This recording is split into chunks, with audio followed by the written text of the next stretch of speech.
I didn't connect the dots until I heard the same sentence for the third time. It came from a stranger's mouth, in a place where no one should have known me, spoken in the same flat tone I'd heard years earlier. When it happened, my stomach dropped, not with surprise, but with recognition. That was the moment I understood these weren't separate incidents. They were rehearsals. I'm writing this because denial has stopped working. The first time was in our old house in New Jersey, the kind of suburb realtors describe as safe, without irony. Vinyl siding, trimmed hedges, a basketball hoop rusting at the curb. My parents bought the place when I was 12. Nothing tragic had ever happened there, which is what made it worse. It started with sounds that didn't quite qualify as noises, not bangs or footsteps.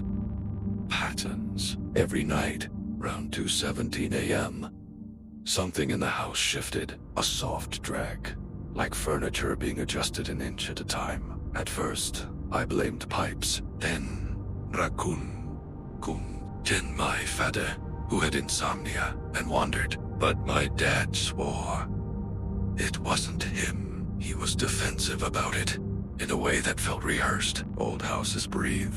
He kept sullying, Aubert and Aubert, like he was trying to convince himself. What unsettled me wasn't the sound, it was what followed.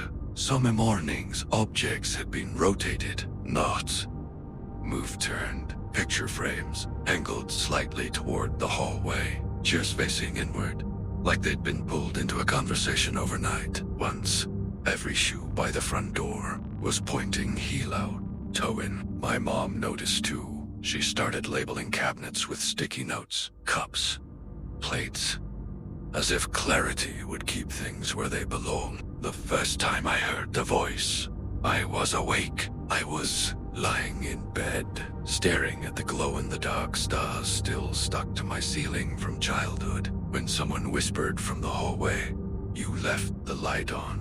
It was calm, familiar, not threatening. I waited for my dad to cough, for the bathroom door to close. Nothing. The next morning, the hallway light was on. When I asked my parents if they'd checked on me, both said no. My mother's hands shook when she said it. My father didn't look up from his coffee. We moved a year later. No explanation. No goodbye party.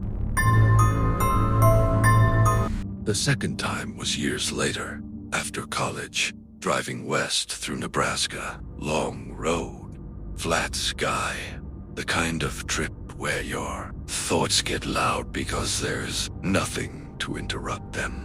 I pulled into a roadside motel just after midnight. Vacancy sign, buzzing, lobby empty except for a man behind the desk who didn't smile. He slid the key across the counter.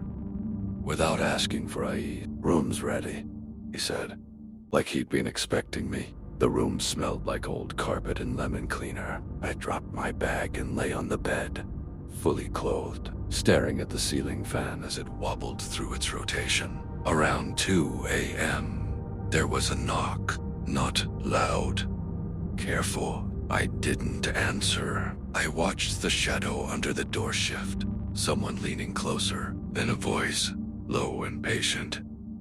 "You left the light on." Every muscle in my body locked. I hadn't told anyone my room number. I hadn't turned on the bathroom light. I waited until morning to leave. At checkout, the desk was empty. No bell. No note. Just a key drop and a feeling like I'd been dismissed. On the road again. I convinced myself it was coincidence. A phrase anyone could say. A trick of exhaustion that worked for a while.